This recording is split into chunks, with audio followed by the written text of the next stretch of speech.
Olá! Hoje a gente vai mergulhar de cabeça num campo que vive ali, ó, na fronteira entre a ciência e o folclore. Um lugar onde mito e realidade se encontram. Vamos explorar a criptozoologia, essa busca fascinante e às vezes bem controversa por animais que, bem, ninguém provou que existem ainda. E, para começar, vamos lançar uma pergunta que mexe com uma das nossas certezas. E se a extinção não for aquele ponto final que a gente sempre imaginou? Essa pergunta não é só para filosofar, não. Ela prepara o terreno para uma das histórias mais incríveis da ciência moderna. Então, vamos lá.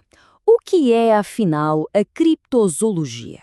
Formalmente, é o estudo desses animais ocultos. E não se trata só de monstros de lendas, viu?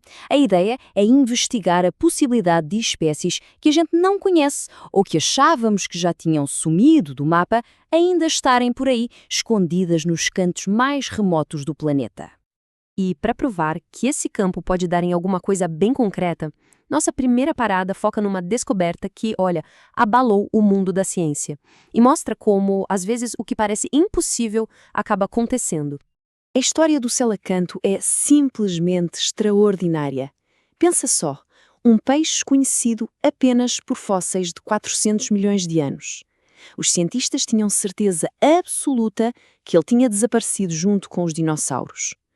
Agora, imaginem o choque quando, em 1938, um pescador captura um vivo. Esse peixe provou que o nosso planeta ainda guarda segredos inacreditáveis e que a extinção, bem, pode ter lá suas exceções.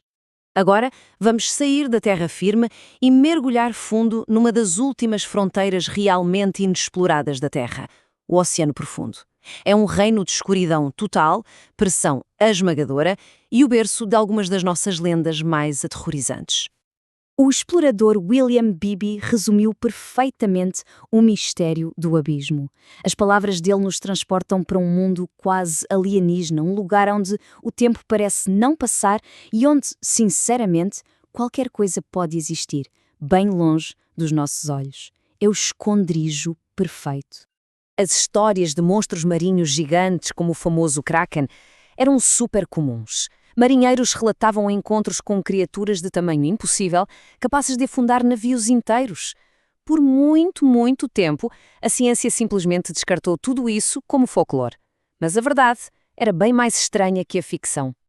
E então, as evidências começaram a aparecer. Cicatrizes gigantescas em baleias cachalotes, que só podiam vir de batalhas com algo enorme.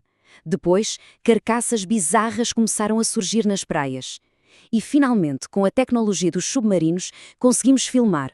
O Kraken era real, na forma da lula gigante e da lula colossal. E não é uma espécie só, não. São duas. A lula gigante é mais comprida, mas a lula colossal, essa sim, é uma criatura de pesadelo. É mais pesada, mais forte, e os tentáculos dela não têm só ventosas, têm ganchos afiados que giram. É um predador do abismo, realmente assustador. E o ponto principal é este.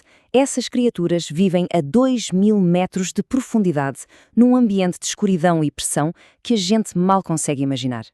É por isso que, mesmo hoje, sabendo que elas existem, sabemos tão pouco sobre elas. O fundo do mar ainda é um mundo de mistérios. Deixando o mar para trás, vamos voltar para a terra firme. A ideia de criaturas pré-históricas sobrevivendo em lugares isolados não é exclusiva do oceano, não. Agora vamos explorar a possibilidade de ecos do passado ainda caminharem por aí. A questão aqui é tentadora, né? Se um peixe de 65 milhões de anos atrás sobreviveu, por que não um mamífero da era do gelo, ou quem sabe uma ave com proporções de lenda? Vamos dar uma olhada em alguns dos relatos mais persistentes. Ao longo de séculos, começaram a surgir relatos persistentes da Sibéria, uma região vasta e praticamente inexplorada. Desde crônicas do século XVI até o testemunho de um caçador no século XX, as histórias descrevem criaturas que se parecem muito com uma coisa só, o mamute lanoso, que supostamente foi extinto há milhares de anos. E essa ideia de monstros reais não está só lá no passado distante. A águia de haste não era um mito, era uma ave de rapina gigante, de verdade, com envergadura de 3 metros, que aterrorizava a Nova Zelândia há apenas algumas centenas de anos. Ela caçava aves moa, que eram maiores que o ser humano. Isso prova que criaturas de tamanho lendário são parte da história recente do nosso planeta. Agora, a gente entra no tópico mais controverso e talvez mais pessoal da criptozoologia. A ideia de que talvez não estejamos sozinhos no nosso próprio galho da árvore da vida. A possibilidade de existirem outros hominídeos por aí.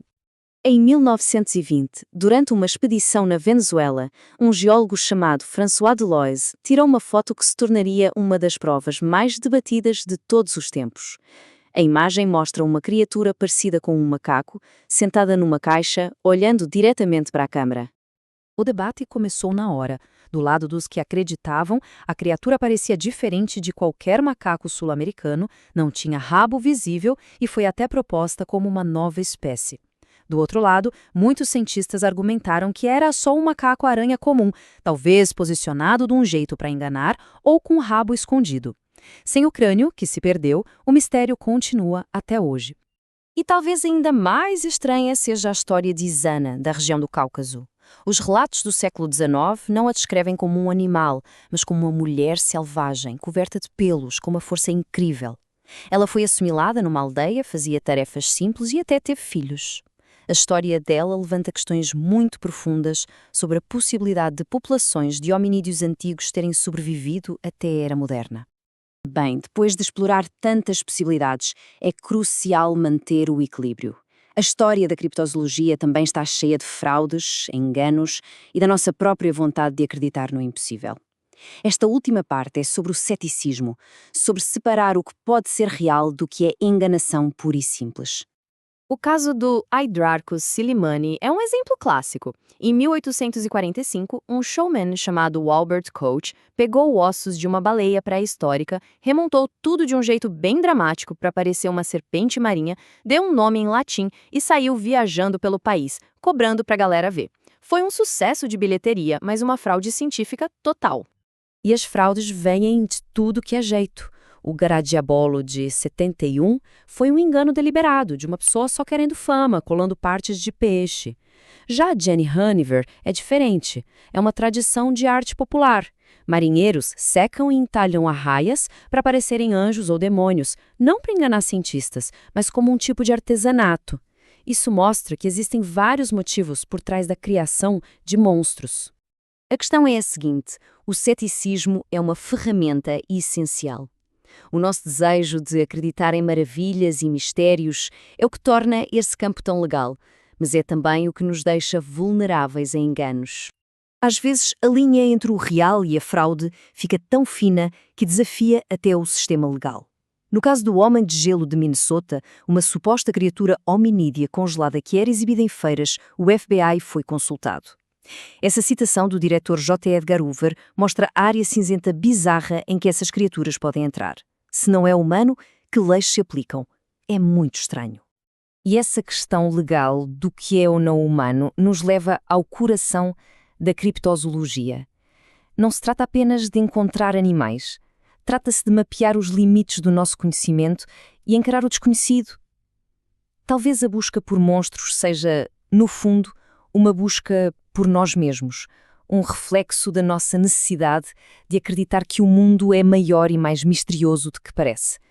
A questão final não é só o que se esconde nas sombras, mas porque sentimos uma necessidade tão profunda de olhar para elas.